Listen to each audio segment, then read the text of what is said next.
It's real important before you get started any floating to have all the tools you're going to need close at hand.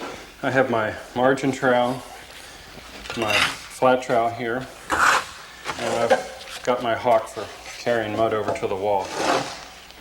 And then I have an array of straight edges here, my level, these float strips right here, which I'll explain a little bit later, and then this float strip here represents the end of the mortar bed, and it's also going to be one of the ones that will support the straight edges as I screed off the mortar. Now it's important that this one not be made plumb. It has to be parallel to this wall.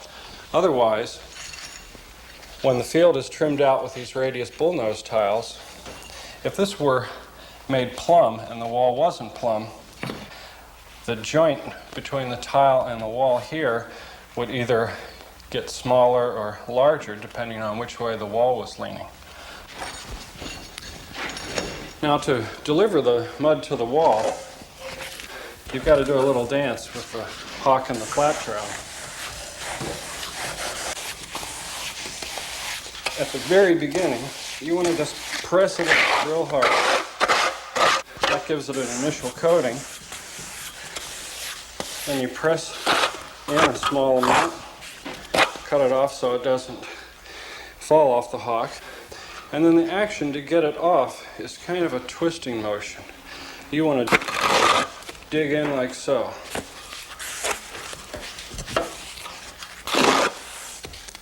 And if you don't watch your action, or if the mud isn't too stiff and too dry, it'll just fall off. Press it onto the hawk, cut off the excess, load up the tray.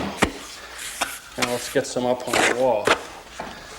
Now, when you first start putting the mud on the wall, you want to do the same thing.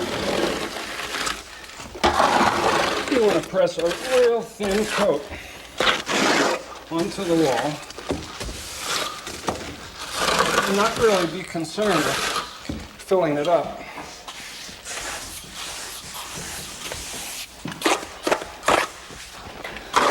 This makes sure that the mud, see right here, that mud has pressed in and around that wire. That allows it to hold on. If you try to build up too much, it won't press around it, and it'll just fall off. Now once you get that first skin coat on, then you can start building it out a little bit. And in this case, we're just going to be building out enough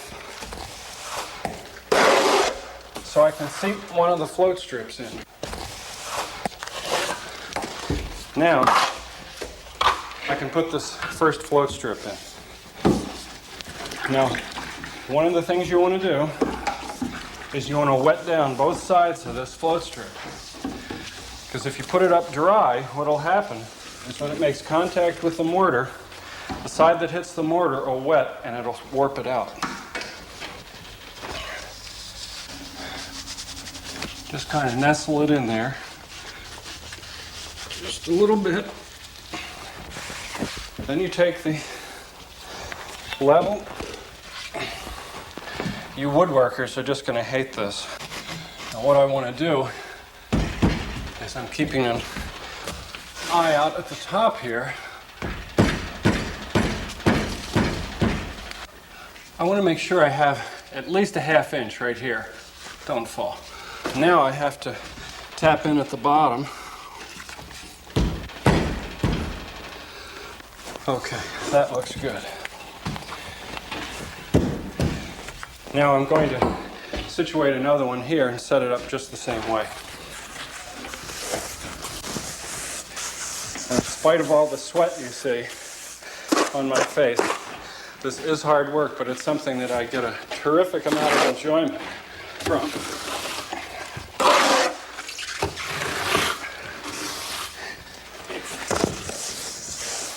So if there are any closet sculptors out there, this is your chance to have a lot of fun.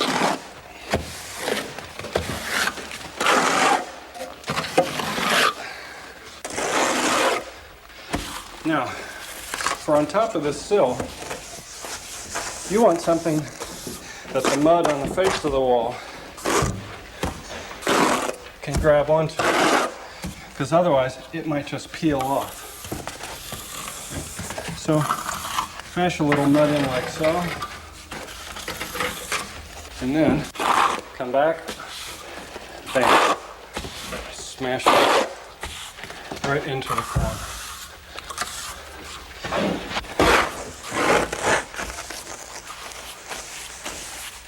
Now that I have my skin coat on, I'll start filling it in.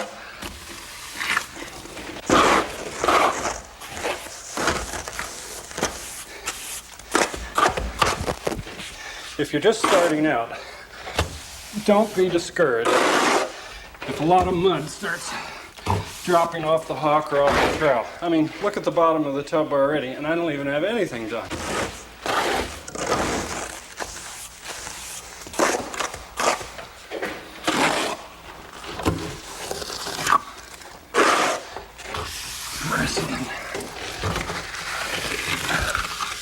Now, one thing I should point out right here, and I hope you can see this on the camera. This trowel is curved. You can buy trowels that are pre-curved. If you buy a flat trowel, when you're flattening out the mud, there's a chance it might dig in. Now, if it digs in, whatever you do, don't pull out. Whenever you remove the trowel from the wall, always have it in motion, like so. So if it digs in, back it out and come out the other way. Now, after all this prep work and membranes and staples, we can begin to see some of the results of our work. Now, I don't start right down at the bottom. Start about 6 inches from the bottom. Move it from side to side until I feel I've been making contact with the float strips. Now, it's important that you don't push this straight edge into the float strips because you may distort them. They're just acting as guides. You want most of your pressure to be up. Now, when the straight edge fills up, carry it over to the mud board, and in one motion, just dump it off. And pick it up on the straight edges again, on the float strips again, and cut a little more off. When it fills up, you do the same thing with this as you do with the trowel. Don't just pull it away. Make sure that it's in motion when you lift it off the wall. Look at this. It's starting to be nice and flat. Now it's beginning to look like a tile job.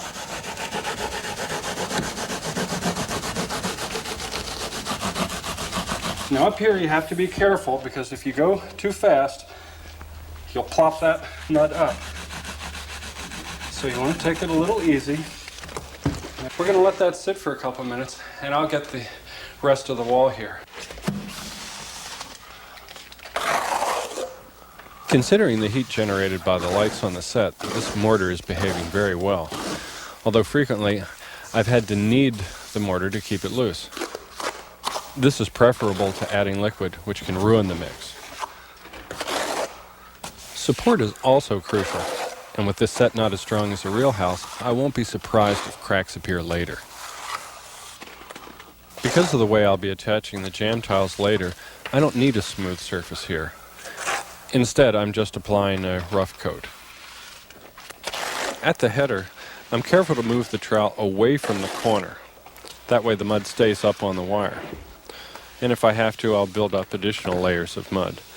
But the important thing here is to get the mud on quickly and not play around with it on the wall. Otherwise, it'll become too loose and could fall off the wall.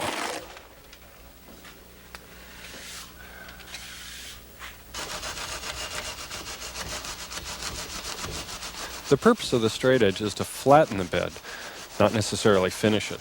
That comes later. Having served their purpose, it's time for these float strips to go. But instead of yanking them away from the wall, I cut away their edges with a margin trowel, peel it away at the top, and then pull upwards with my other hand. That way I don't yank any mud away from the wall. As soon as I've removed the strips, I immediately press in fresh mortar into the resulting channel and give it a final troweling with the short blade of the flat trowel. Then while that's setting up, I use the trowel held flat against the screeded bed to clean up the excess that I couldn't reach with the straight edge. Now, I usually don't do this until I've floated all the walls of a particular job. But this back wall is drying out, and I need to get these low spots filled in as quickly as possible. It's simply a process of packing each depression or low spot with fresh mortar. When all these are filled in, I'll use the wood float to pare down the surface, make it nice and smooth for tiling. The most important thing here is to wait for the mortar bed to get nice and firm, otherwise you'll just gouge it with the wood float. The procedure is to press the wood float against the flattened mortar bed and use the size of it to cut down the high spots, packing in where necessary.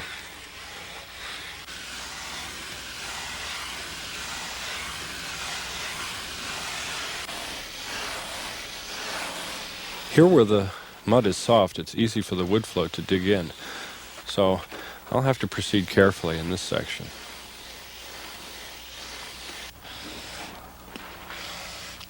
Notice here that I'm careful to cut away from the window so the edge is supported.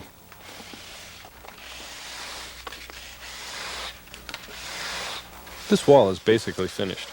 I need only to trim the perimeter with the trowel, then I can turn my attention to the shower wall. There I can quickly review the procedures and address some special concerns. The first step is to key the mud into the wire and then float a column in which you can plumb your float strip. Remember, I'll just be needing one on this wall. There, that's plumb. Now, for comparison, let me show you what I started out with. Leaving this uncorrected would result in some unsightly tapers. Here's where the margin trowel is handy.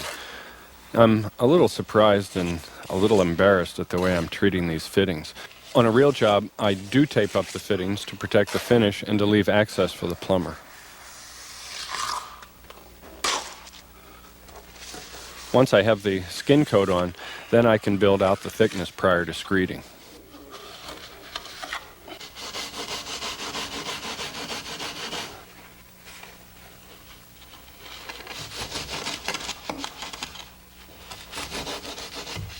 And around the plumbing fittings, it's simply a matter of finding different angles to get the straight edge through the congestion.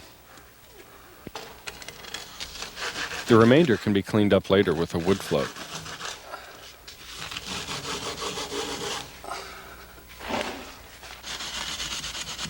Here I've floated in the margin and a couple of low spots large enough for the straight edge.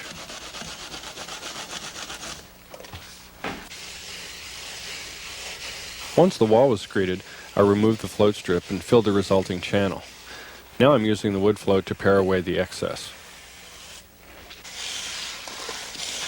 To make corners nice and crisp, I pare away gradually, holding the wood float against both walls.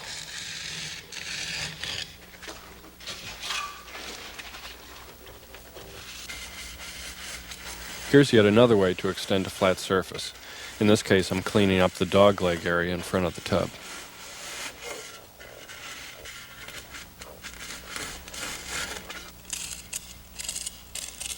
Finally, a little touch-up work with the margin trowel, and these two walls are finished.